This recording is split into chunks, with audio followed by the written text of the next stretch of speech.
that Barbara made that I just want to reinforce from that sort of the clinical point of view is there's that process that we all go through, I think, as LGBTQ individuals, emotionally, psychologically, and we get to a point, and by the way, it takes years to get to a point that you want to actually have that conversation with your parents. I think sometimes we're not as sensitive to the fact that that then, almost like a tennis ball, parlays the ball into the parent's lap, and they have to go through their own coming out process.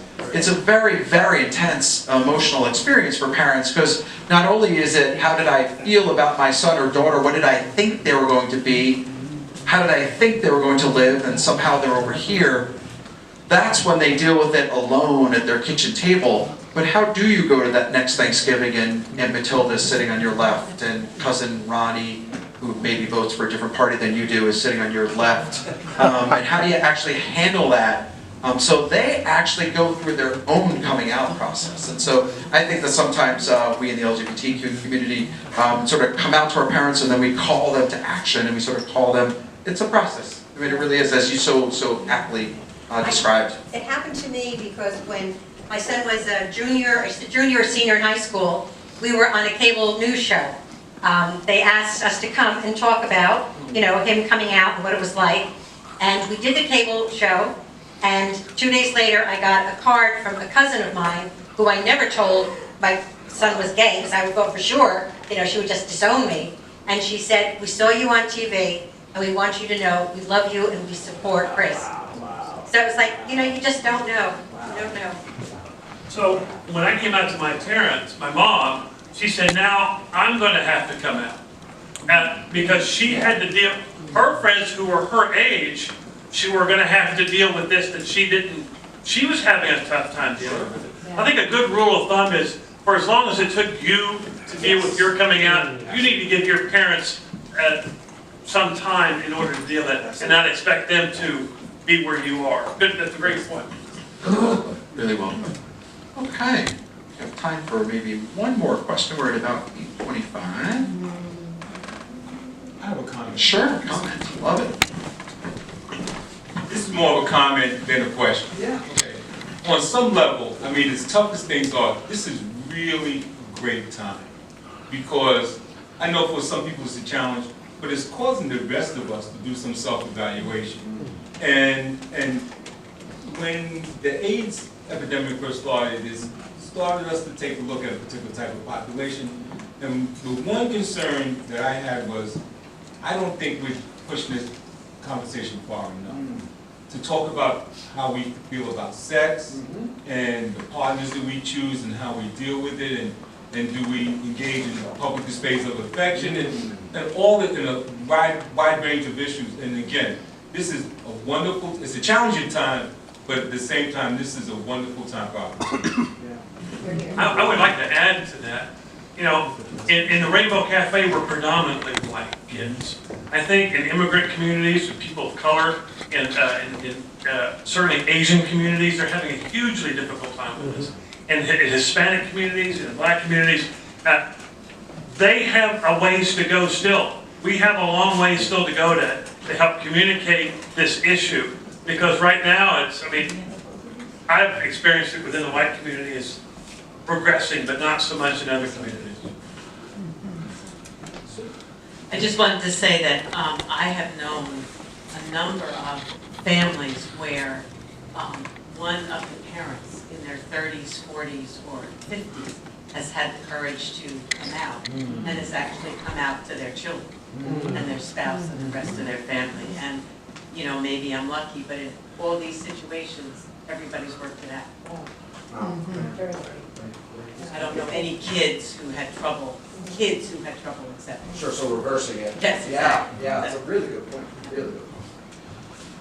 All right, any other quick questions, or shall we?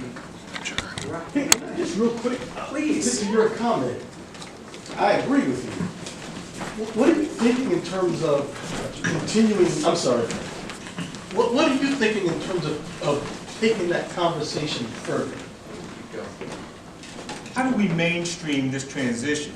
Okay, because right now, we're talking to a group of people, and I think we all are more or less of the same mind, okay?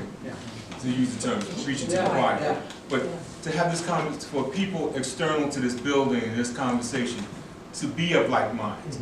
You know, I had a neighbor, and it's funny, similar circumstance. She was going through her second marriage, all right? And my son and I, you know, we were ushers in the gay wedding. And she said, well, I don't know if my mother will come to the wedding and all of that. And I knew the parents, and they're kind of conservative. And I knew that the parents, no matter what their child was, they would support them, okay?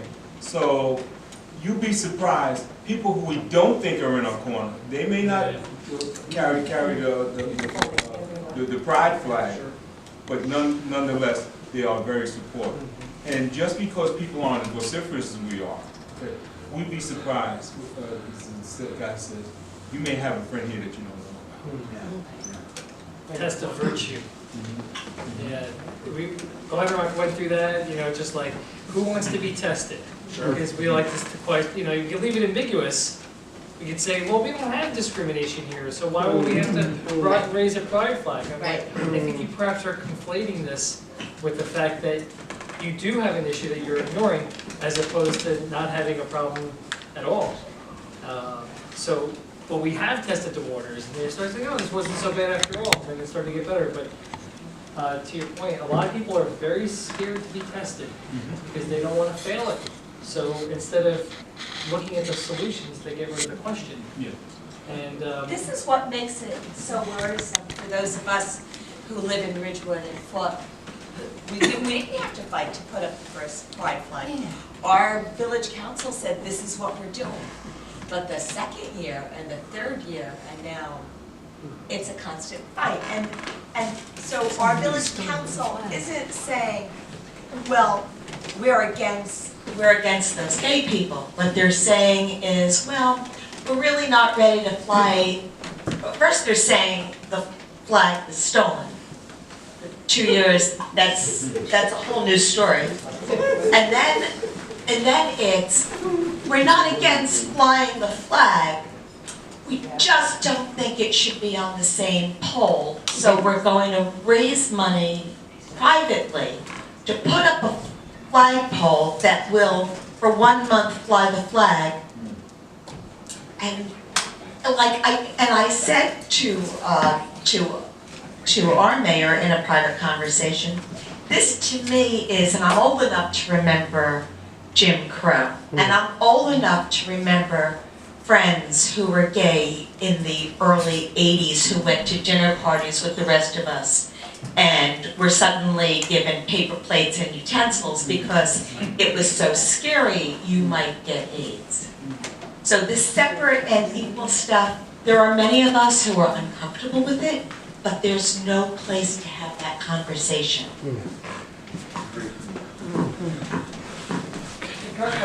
Let the conversation continue.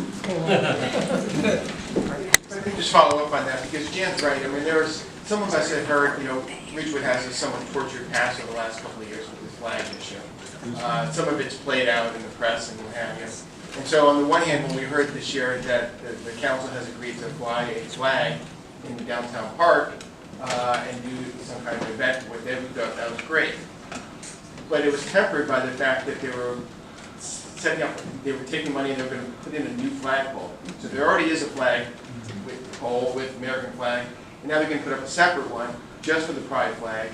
And then after June, they're going to take the pride flag out. Then we'll have 2 American flags flying. And it just seems, there just seems something inherently wrong about that. And not to sort of speak out of turn, but you know, Jan and I and others have talked about this. Jan actually wrote the Current State of Equality, asking for sort of their thinking on this. Are we making too much of this, or is this something that? And I'd be interested in just getting your initial reaction.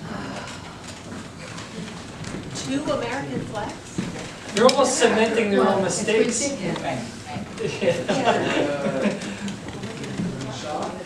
Okay. I don't know. Yeah, Memorializing a problem. it is. Very short-sighted. Well, I'm trying to think, the county, when they raise the pride flag and a separate flag. But they have that, yes, they have 3, and they do it, you know, for, you know, Asian Pacific Culture Month, you know, for, you know, Black History Month, they only leave it up for a week. It's not up the whole month.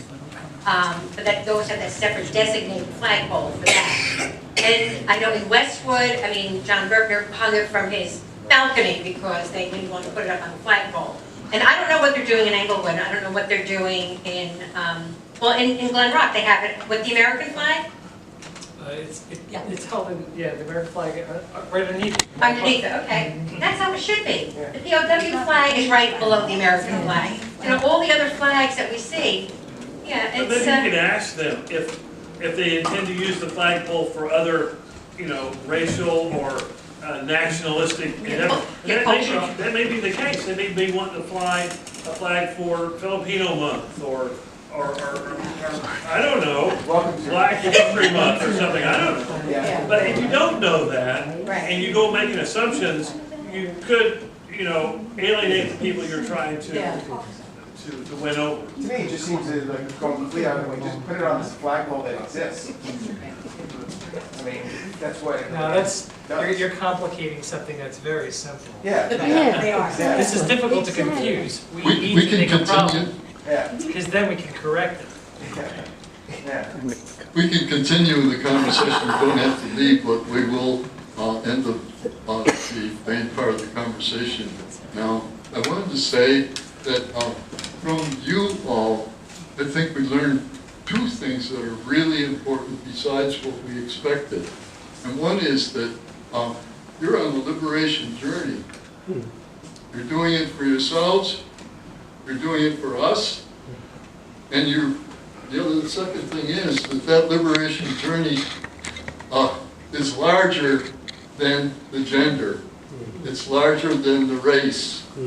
It's larger than transgender, and so on. We're on this path, and there's no end to the boundaries that we have to overcome. And one of those is when we get into our political discussions about who's doing it better, and we start fighting with each other. So it's really about learning to love, and it has to continue. And we feel, I feel in our congregation here that most of us are not here. I feel bad. I feel like a failure. I thought this room would be filled. So that's another thing I learned. I learned that we have a long ways to go. And those of us who are here, we have to share this with other people. We should have worn shorter pants. We should have drawn more people in. Bring food. Advertise free food. Anyhow, you get the More idea. than juice and cookies, maybe alcohol. So I just want to thank you guys.